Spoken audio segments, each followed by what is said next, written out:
Hello बच्चों, स्वागत है हमारे चैनल यूट्यूब पर पढ़ाई का पैटर्न 960 में। तो आज हम पढ़ाने जा रहे हैं कक्षा 6 का इतिहास का अध्याय 4।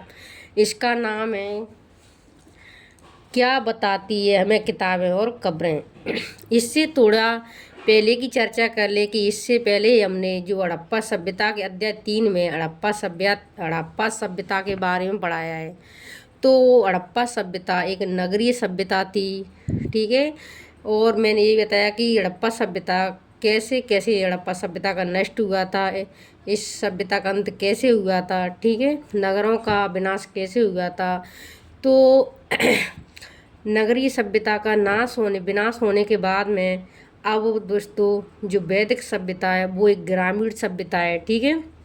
तो आज हम वैदिक सभ्यता के बारे में पढ़ेंगे जो कि एक ग्रामीण सभ्यता है, ठीक है। उसके बारे में पढ़ेंगे और मैं पहले से जो हेडिंग है उनको समझाती हूँ।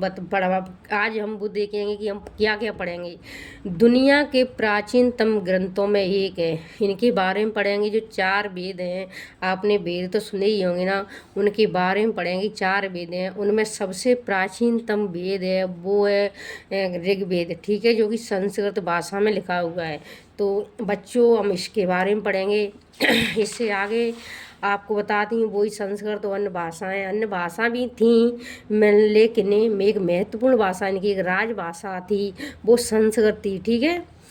और इससे आगे पढ़ेंगे हम इतिहासकार ऋग्वेद का अध्ययन कैसे करते हैं, इसके बारे में कि इतिहासकार हैं वो ऋग्वेद का अध्ययन कैसे करते हैं, इसके बारे में पढ़ाएंगे। और इससे आगे हम जो विश्वामित्र और नदियाँ ये एक युद्ध हुआ था उनके बारे में भी हम पढ़ेंगे, ठीक है। और इससे आगे जो मवेशी, घोड़े और रथ है इनके बारे में ही पढ़ेंगे कि सिंधु घाटी सभ्यता थी जो कि हड़प्पा सभ्यता कहते थे, उसमें घोड़े के साथ 6 घोड़े नहीं मिले हैं, घोड़े से परिचित नहीं थे लोग, लेकिन यहाँ पर घोड़े से परिचित हैं। और इससे आगे हम लोगों की विशेषता बताने वाले शब्द भी पढ़ेंगे, ठीक है। और खामोशी प्यारी कहानी महापाषाणों के बारे में भी पढ़ेंगे, ठीक है। जो हेडिंग इनके बारे में बता रही हूँ। लोगों की सामाजिक असमानताओं के बारे में पता करना है कि जो लोग रहते थे उनकी सामाजिक असमानताएं क्या क्या थीं, क्या क्या भिन्नताएं थी, उनके बारे में पढ़ेंगे। क्या कुछ कब्रगाहें खास परिवारों के लिए थीं, इसके बारे में। इनाम गांव के विशिष्ट व्यक्ति कब्र के बारे में पढ़ेंगे, ठीक है। और क्या बताते हैं हमें कंकालों के अध्ययन के बारे में। इनाम गांव के लोगों के काम धंधे क्या थे उनके बारे में पढ़ेंगे। तो बच्चों ये रही थी हमारी जो हेडिंग थी, ये रहा हमारा अध्याय 4। इसके बारे में हम डिटेल से पढ़ेंगे, ठीक है। तो चलते हैं बच्चों। इससे आगे मैं आपको पढ़ाती हूँ कि दुनिया के प्राचीनतम ग्रंथों में एक, इसके बारे में हम डिटेल से पढ़ने वाले हैं और समझाने वाले हैं। शायद तुमने वेदों के बारे में सुना होगा। वेद 4 थे। कितने वेद थे? 4 थे।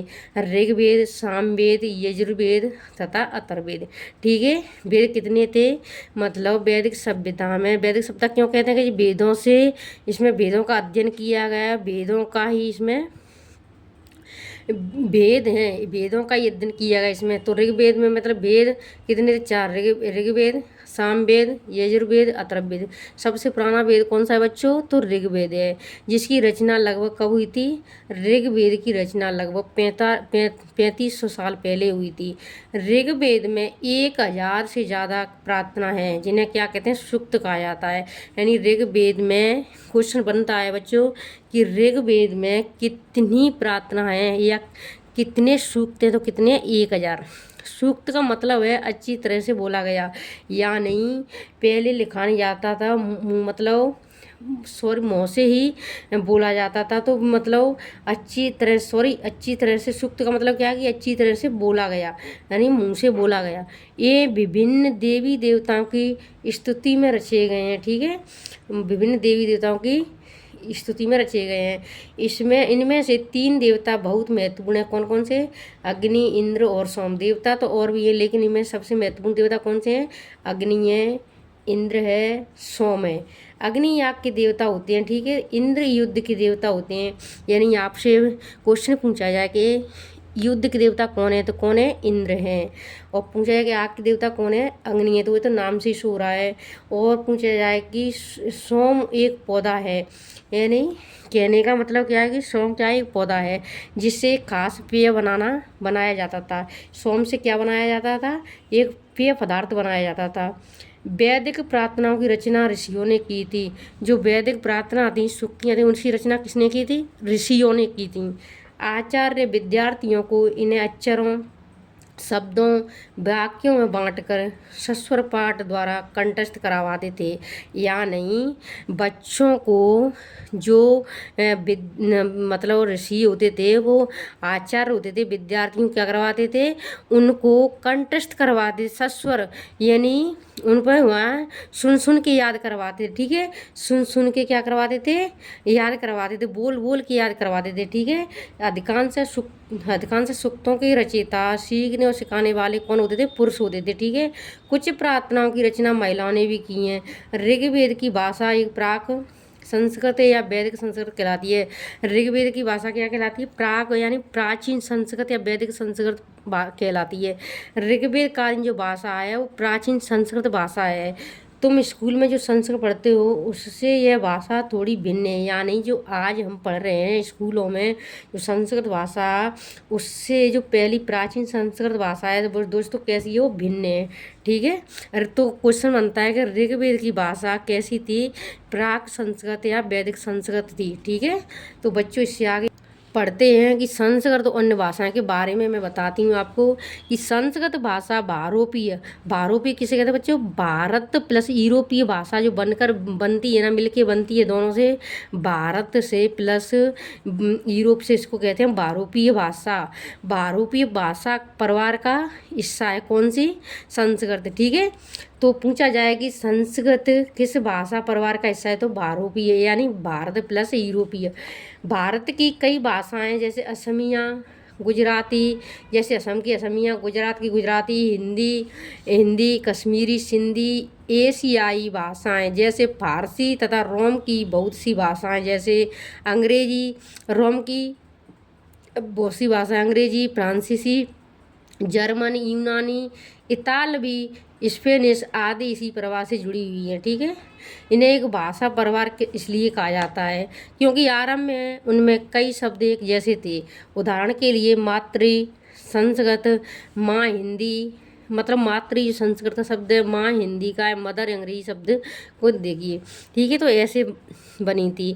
और उपमहाद्वीप में दूसरे भाषा परिवारों की भी भाषा बोली जाती, जैसे कि पूर्वोत्तर प्रदेशों में तिब्बत बर्मा परिवार की भाषाएं बोली जाती थी। ऐसे पूर्वी जो भारत का नक्शा है ऐसे करके इधर कौन सी भाषा बोली जाती थी, तिब्बत बर्मा भाषा। और तमिल, तेलुगु, कन्नड़, मलयालम दृढ़ भाषा परिवार की भाषाएं ये दक्षिण में बोली जाती थी। ठीक है, झारखंड मध्य भारत के कई हिस्सों में बोली जाने वाली भाषाएं ऑस्ट्रो एशियाटिक परिवार से जुड़ी थी। ठीक है, तो आगे पढ़ते हैं कि हम जिन किताबों को पढ़ते हैं वे लिखी और छापी गई हैं। ऋग्वेद का उच्चारण किया जाता था और श्रवण किया जाता था, यानी ऋग्वेद में तो मुँह से ही ऋषियों के द्वारा उच्चारण किया जाता था और उनको सुन के याद किया जाता था, ना कि उनको पढ़ा जाता था। ठीक है, ऋग्वेद में मात्र आचार्यों के द्वारा, गुरुकुल में आचार्यों के द्वारा मतलब जो ऋषि थे, आचार्य थे, वो उच्चारण करते,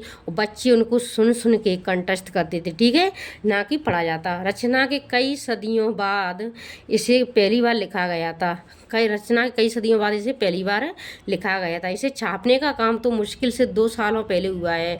इतिहासकार ऋग्वेद का अध्ययन कैसे करते थे, तो बच्चों इसके बारे में बताते हैं कि जो इतिहासकार थे वो ऋग्वेद का अध्ययन कैसे करते थे। ठीक है, तो इतिहासकार पुरातत्वविदों की तरह ही अतीत के बारे में जानकारी इकट्ठी करते हैं, यानी हड़प्पा काल में और शिव आगे जो पुरातत्वविद थे उन्होंने जो प्राचीन काल की जानकारी इकट्ठी की थी, तो बच्चों उसी प्रकार इतिहासकार भी जानकारी इकट्ठी करते हैं। लेकिन भौतिक अवशेषों के अलावा, जो भौतिक अवशेष किसे कहते हैं बच्चों, कि जैसे हमें हड़प्पा काल में और प्राक हड़प्पा काल में कहीं से कुछ मिला है, कहीं से कुछ वस्तु मिली है, पत्थरों के औजार मिले हैं, उनको भौतिक कहते हैं। भौतिक अवशेषों के अलावा भी लिखित स्रोतों का भी उपयोग कर देते हैं। यहाँ नहीं, वैदिक काल में, ऋग्वेद काल में जो इतिहासकार थे वो भौतिक अवशेष तो थे ही थे, जैसे कहीं से कुछ मिला है, वस्तु मिली है, खंड मतलब जैसे किसी के औजार मिले हैं, जी मिले, उनके अलावा लिखित स्रोतों का भी उपयोग करते थे। ठीक है, पहले ऐसा नहीं था। चलो देखते हैं कि ऋग्वेद का अध्ययन कैसे करते हैं। ऋग्वेद के कुछ सूक्त वार्तालाप के रूप में भी है, बातचीत के रूप में भी हैं। विश्वामित्र नामक ऋषि और देवियों के रूप में पजित दो नदियों, ठीक है, कौन कौन सी, ब्यास और सतलज के बीच है संवाद एक ऐसे सूक्त का ही अंश है।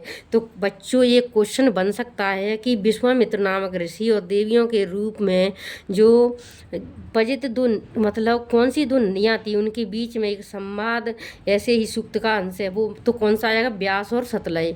ठीक है, तो देखो आगे देखिए, जी संवाद हुआ है, जो देखिए यहाँ लिखा हुआ है। ठीक है, तो संवाद के बारे में मैं जो पढ़ाऊंगी आपको, पहले यहाँ पर देखिए ऋग्वेद की पांडुलिपि का एक पन्ना, जीरा ये ऋग्वेद की एक पांडुलिपि है। पांडुलिपि के बारे में आप जानते ही हैं, मैंने हड़प्पा काल में इससे आगे के चैप्टर में अच्छी तरीक़ा से बता ही दिया है। तो वैसे यहाँ लिखा है, बुर्ज वृक्ष की छाल पर लिखी यह पांडुलिपि कश्मीर में पाई गई थी। ठीक है, हिमालय के तलहटी में लगभग 150 वर्ष पहले ऋग्वेद को सबसे पहली बार छापने के लिए इसका उपयोग किया गया था। किसका, पांडुलिपि का। इसी पांडुलिपि को देखकर अंग्रेजी अनुवाद तैयार हुआ।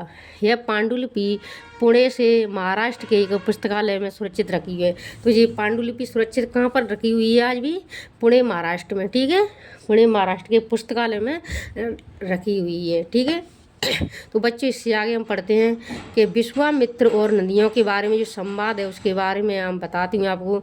विश्वामित्र कह रहे हैं कि ये नदियों अपने बछड़ों को चाटती हुई दो दमकती गाय की तरह दो फुर्तीले घोड़ों की चाल से पहाड़ों से नीचे आओ।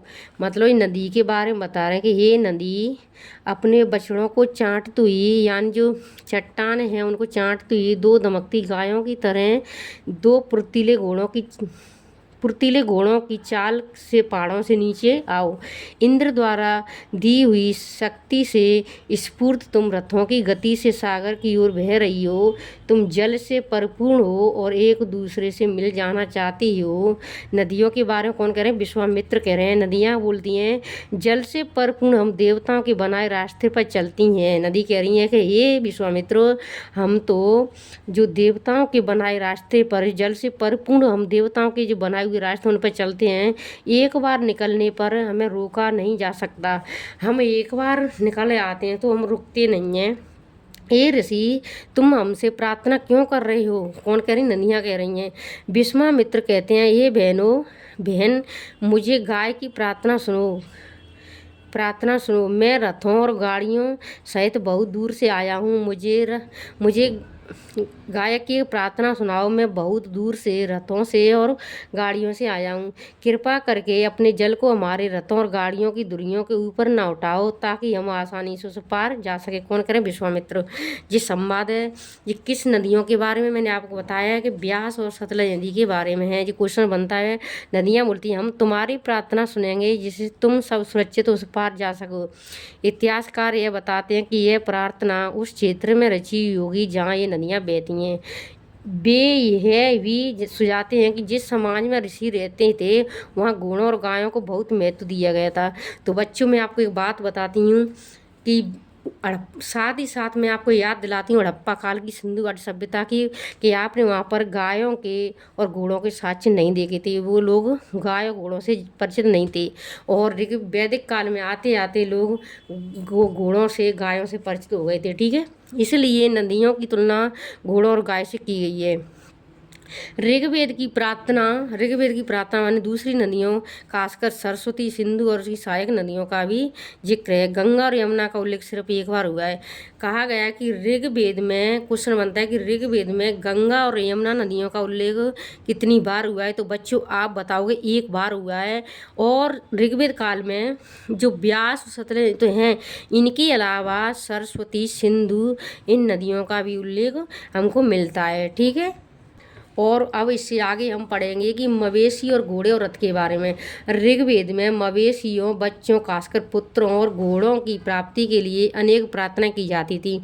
ऋग्वेद काल में मवेशियों, बच्चों, खासकर जो पुत्रों और घोड़ों की प्राप्ति के लिए क्या किया था, अनेक प्रार्थनाएं, शुक्तियाँ की जाती थी। घोड़ों को लड़ाई में रथ खींचने के काम में लाया था। घोड़ों का प्रयोग किस में किया जाता था, लड़ाई होती थी मैदान में, युद्ध में, तो रथ खींचने के लिए काम में लिया जाता था। इन लड़ाइयों में मवेशी जीत कर लाए जाते थे। ठीक है, लड़ाइयाँ वैसे ज़मीन के लिए भी लड़ी जाती थी जहाँ अच्छे चारागाह हों या जहाँ पर जौ जैसी जल्दी तैयार हो जाने वाली फसलों को पाया जा सके। इस मतलब लड़ाइयाँ होती हैं वो चारागाहों को लेकर भी होती थी, जहाँ पर अच्छे अच्छे मवेशियों, ज़मीन को लेकर भी की जाती थी जहाँ पर चारा अच्छा होता था, और जौ जैसी जल्दी तैयार हो जाने वाली फसलें उपजाई जाती थी। इसलिए कुछ लड़ाइयाँ ये पानी के स्रोतों और लोगों को बंदी बनाने के लिए भी की जाती थी। यानी लड़ाइयाँ होने के कई एक उद्देश्य थे।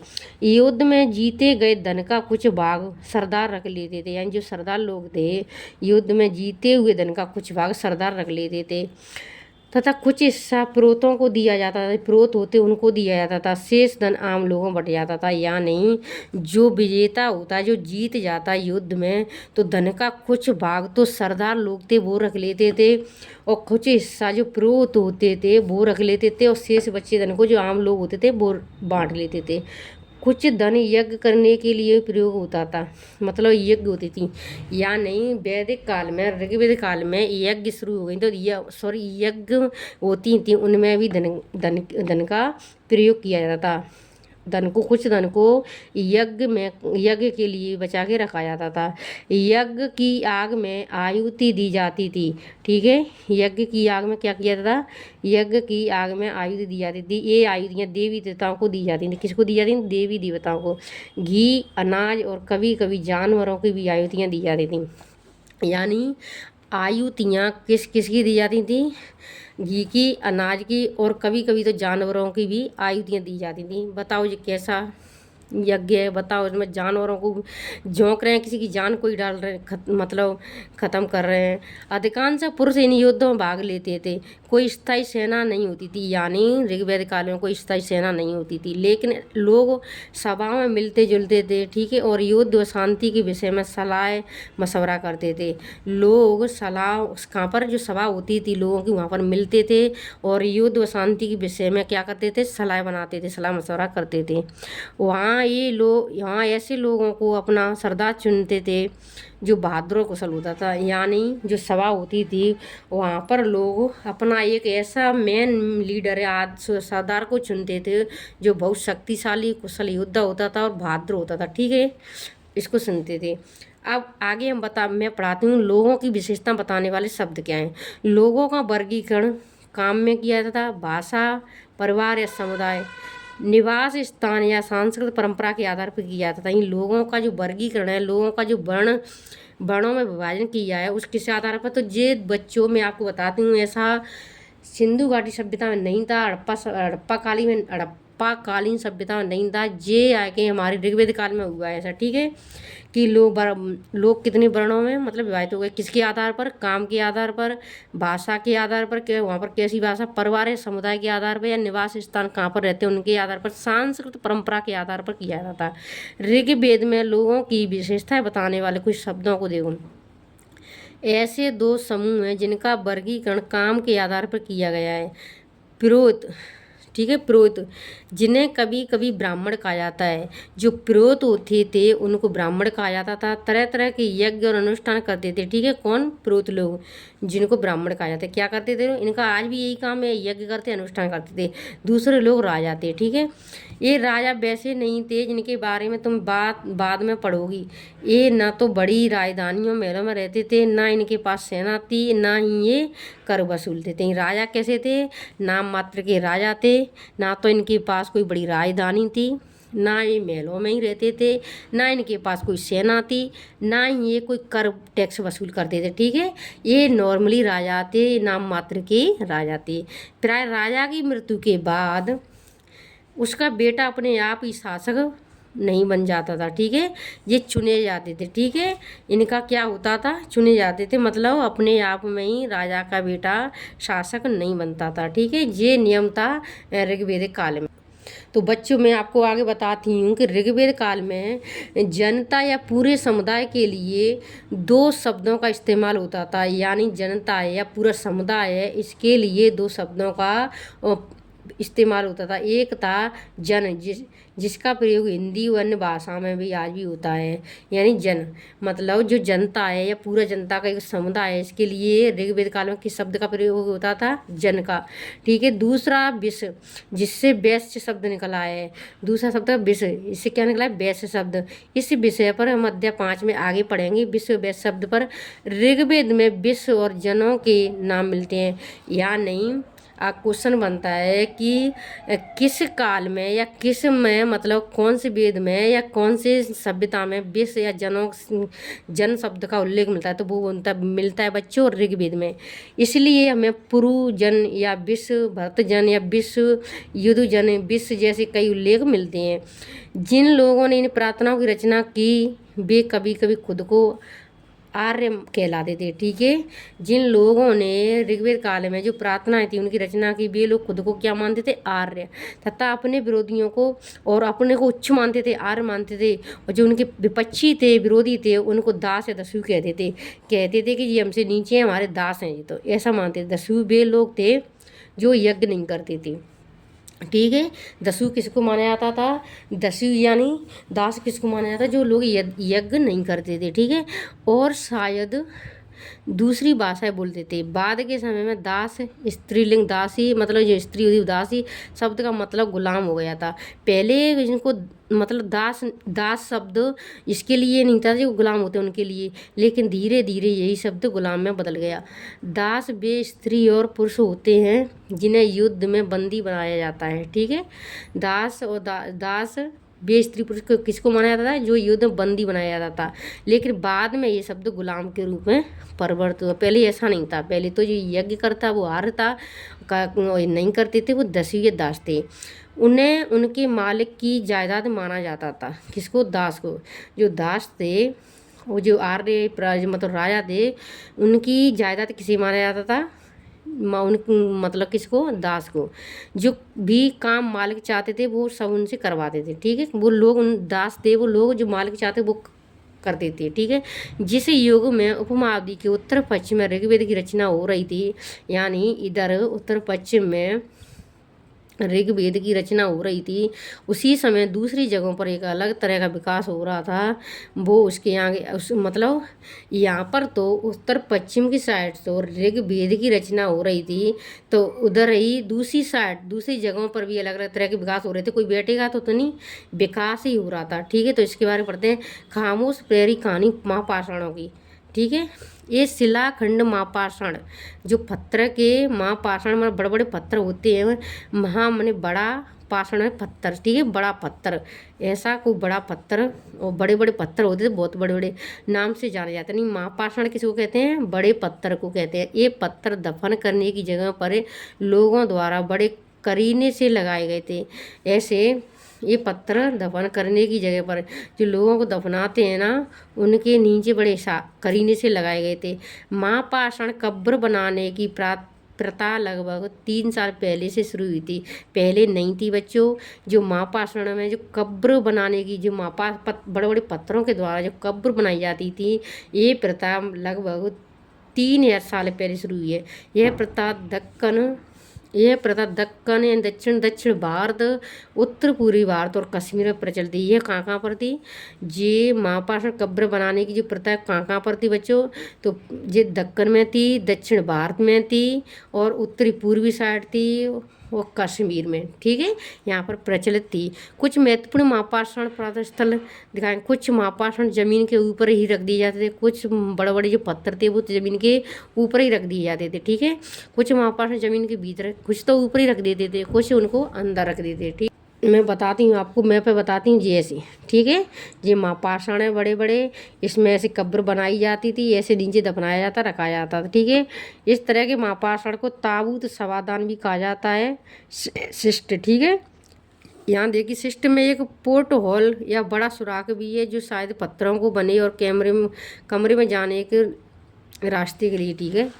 कई बार पुरातत्वविदों को गोलाकार सजाए हुए पत्थर मिलते हैं, मतलब ऐसे जी सजे हुए। आप देखिए पुरातत्वविद तो आपको पता ही होगा, मैंने पहले ही बता दिया है। जो पुरातत्व मतलब प्राचीन स्थलों की जो जानकारी देते हैं, खोज करते हैं, उनको कहते हैं। कई बार अकेला खड़ा हुआ पत्थर मिलता है, ठीक है।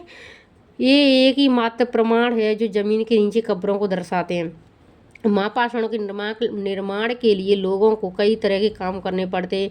हमने जो ये ठीक है, शिलाखंडों को ढोकर लाना, बड़े पत्थरों को तराशना, मरे हुए को दफनाना, कई एक काम करने पड़ते थे। इन सब कब्रों में कुछ समानता है, ठीक है। सामान्यतः मृतकों को खास किस्म के मिट्टी के बर्तनों के साथ दफनाया जाता था। ऐसी परंपरा रही होगी कि मृतक को खास किस्म के को मतलब जो कोई विशिष्ट किस्म के मिट्टी के जो बर्तन होते होंगे उनके साथ दफनाया जाता है। उनकी मान्यता होगी कि जो बर्तन रखे जाएंगे, इनकी आस्था होगी ऐसे कि खाने पीने के लिए, जिन्हें काले लाल मिट्टी के बर्तन जैसे ब्लैक हैंड रेडवेयर के नाम से भी जाना जाता है। ये क्वेश्चन बनता है, ये बहुत महत्वपूर्ण है, ठीक है। इनके साथ ही मिले लोहे के औजार और हथियार, घोड़ों की कंकाल और सामान तथा पत्थर, सोने के गहने रखे जाते थे कि इन लोग पहनेंगे और हथियार चलाएंगे। जैसे युद्ध जिनकी ऐसी एक आस्था थी, जैसे ऋग्वेद सभ्यता के लोगों की ऐसी आस्था थी। तो बच्चों आपको ने एक चीज़ नोट से की होगी कि लोहे के औजार ये पहली बार हमको मिला है ऋग्वेद काल में। ऐसा हड़प्पा सभ्यता में, सिंधु सभ्यता में ऐसा नहीं था। तो आपने आप कंपेयर करके पढ़ना कि सिंधु घाटी सभ्यता में लोग लोहा से परिचित नहीं थे, यहाँ पर लोहा से परिचित हैं। लोहा प्रारंभ हो गया था यहाँ, ठीक है। लोहे के औजार बनना स्टार्ट हो गया था, एक लोहे धातु से परिचित हो गए थे, और गाय घोड़े से वहाँ पर ऐसा नहीं था, ठीक है। तो महापाषाण कब्र से मिले लोहे के सामान मिले, यहाँ पर देखो ऐसे आपको दिख ही रहे होंगे। और बाई और घोड़े के लिए सामान नीचे बाई और कुल्हाड़ियाँ जैसे, ठीक है जी, मिले ऐसे बोले कुल्हाड़ियाँ जी, देखो जी रखा है इधर। तो आगे बढ़ते हम लोगों की सामाजिक असमानताओं के बारे में। अब असमानता क्या थी? पुरातत्वविद यह मानते हैं कि कंकाल के साथ पाई गई चीज़ें मरे हुए व्यक्ति की ही रही होंगी। ऐसा कहा, मतलब पुरातत्वविद ऐसा अनुमान लगाते हैं कि जो कंकाल मिला है उनके साथ में चीज़ रखी गई है वो उसी मरे हुए व्यक्ति की ही रही होंगी। कभी कभी एक कब्र की तुलना में दूसरी कब्र से ज़्यादा चीज़ें मिली हैं, ठीक है। ब्रह्मगिरी को खोजो, यहाँ एक व्यक्ति की कब्र में 33 सोने के मनके और शंख पाए गए। कहाँ पर बच्चों? ब्रह्मगिरी में। ब्रह्मगिरी में क्या मिला? ये क्वेश्चन बन सकता है कि ऋग्वेद काल में वो कौन सा ऐसा एक स्थल है जहाँ से एक व्यक्ति कब्र में 33 सोने के मनके और शंख पाए गए। तो वो है बच्चों ब्रह्मगिरी। इंपॉर्टेंट करना। दूसरे कंकालों के पास सिर्फ कुछ मिट्टी के बर्तन पाए गए हैं। यह दफनाए गए लोगों की सामाजिक स्थिति में भिन्नता को दर्शाता है, ठीक है। भिन्नता हो गई, असमानता हो गई कि किसी के पास तो सोने 33 सोने के मन के शंख पाए गए, किसी के मिट्टी के बर्तन पाए गए। तो यही भिन्नता सामाजिक स्थिति में भिन्नता को दर्शाता है, ठीक है। क्या कुछ कब्र कहाँ खास परिवारों के लिए थी? कभी कभी महापाषाणों में एक से अधिक कंकाल मिले हैं, यानी किसी महापाषाण में तो एक ही नहीं, एक से अधिक भी कंकाल मिले हैं। ये वे दर्शाते हैं कि शायद एक ही परिवार के लोगों को एक साथ स्थान पर अलग अलग समय पर दफनाया गया होगा, ठीक है। पुरातत्वविद ऐसा अनुमान लगाते हैं कि एक ही महापाषाण में कई एक कंकाल होने का मतलब ये हुआ कि एक ही परिवार के लोगों को अलग अलग समय पर जब जैसे मतलब वो ख़त्म होते होंगे तो उनको एक ही स्थान पर दफनाते होंगे। बाद में मरने वाले लोगों को पोर्ट होल के रास्ते कब्रों में लाकर दफनाया जाता होगा, ठीक है। ऐसे स्थान पर गोलाकार लगाए गए पत्थर या चट्टान चिन्हों का काम करते थे जहाँ लोग आवश्यकता अनुसार शवों को दफनाने द्वारा आ सकते हैं, ठीक है। तो बच्चों यहाँ तक आपके समझ में आई गई होगी। अब इससे आगे हम इनाम गांव के एक विशिष्ट व्यक्ति की कब्र के बारे में हम पढ़ते हैं।